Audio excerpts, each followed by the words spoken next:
जन्माष्टमी क्यों मनाई जाती है और इसकी सही पूजन विधि क्या है। जन्माष्टमी का त्योहार पूरे भारत में बहुत ही धूमधाम से मनाया जाता है, लेकिन जन्माष्टमी की रौनक जितनी मथुरा, वृंदावन और द्वारिका में देखने को मिलती है, उतनी कहीं और नहीं। और इसके पीछे की एक वजह है जिसके बारे में हम आपको अपनी वीडियो में बताएंगे। लेकिन इससे पहले ये जान लेते हैं कि आखिर जन्माष्टमी क्यों मनाई जाती है।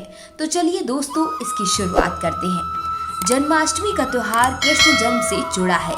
आपको बता दें कि भाद्रपद माह में कृष्ण पक्ष की अष्टमी के दिन भगवान विष्णु के 8वें अवतार यानी श्री कृष्ण ने जन्म लिया था।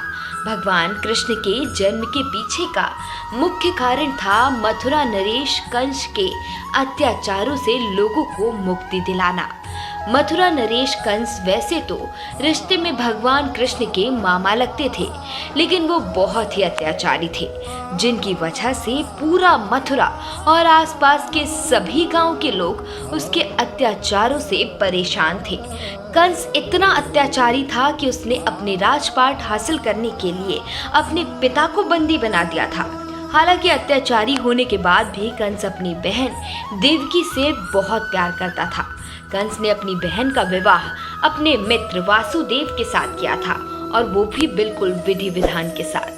लेकिन जब कंस अपने बहन को विदा कर रहा था, तभी एक गुरु ने आकाशवाणी करी, कंस तेरे पापों का घड़ा भर चुका है।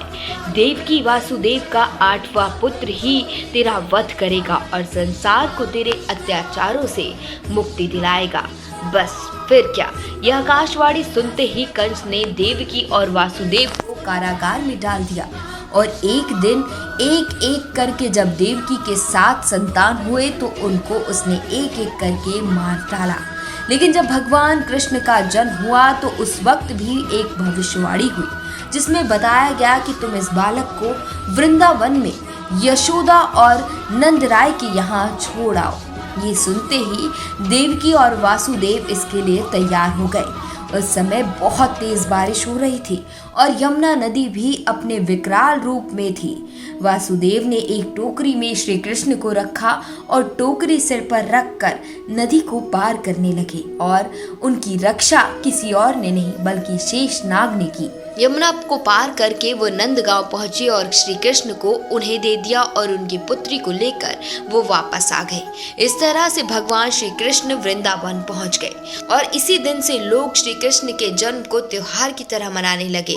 श्री कृष्ण के बाल रूप की पूजा की जाती है। इस दिन सभी लोग व्रत रखते हैं और खासकर निसंतान स्त्रियां अपनी संतान प्राप्ति के लिए व्रत रखती हैं। इस व्रत को करने के लिए नियम कुछ इस प्रकार है। जन्माष्टमी के व्रत की शुरुआत सप्तमी तिथि से हो जाती है, इसलिए सप्तमी तिथि के दिन से ही तामसिक भोजन जैसे लहसुन, प्याज, बैंगन, मूली आदि का त्याग कर देना पड़ता है और सात्विक भोजन करना चाहिए। जन्माष्टमी के दिन ब्रह्मा मुहूर्त में उठकर सुबह स्नान करना चाहिए और ध्यान से निवृत्त होकर स्वच्छ वस्त्र पहनने और जन्माष्टमी के व्रत का संकल्प लेना चाहिए। इसके बाद इन मंत्रों का जप करना चाहिए। मम खिला पाप्रशमानक पूरक स्वाभृष्ट सिद्धाय श्री कृष्ण जन्माष्टमी वर। इसके बाद इन मंत्रों का आपको जाप करना चाहिए।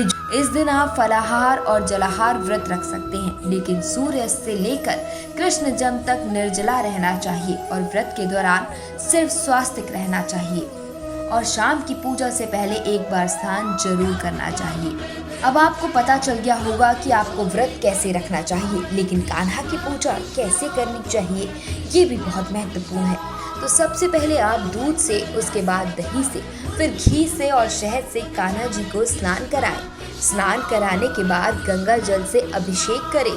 स्नान कराने के बाद आप मन में भक्ति भाव रखते हुए छोटे बच्चों की तरह बाल गोपाल को लंगोटी जरूर पहनाएं और भगवान कृष्ण को नए वस्त्र पहनाएं। इसके बाद कृष्ण जी को आसन पर बैठाकर उनका श्रृंगार करें और उनके हाथों में चूड़ियां और गले में वैजंती माला पहनाएं।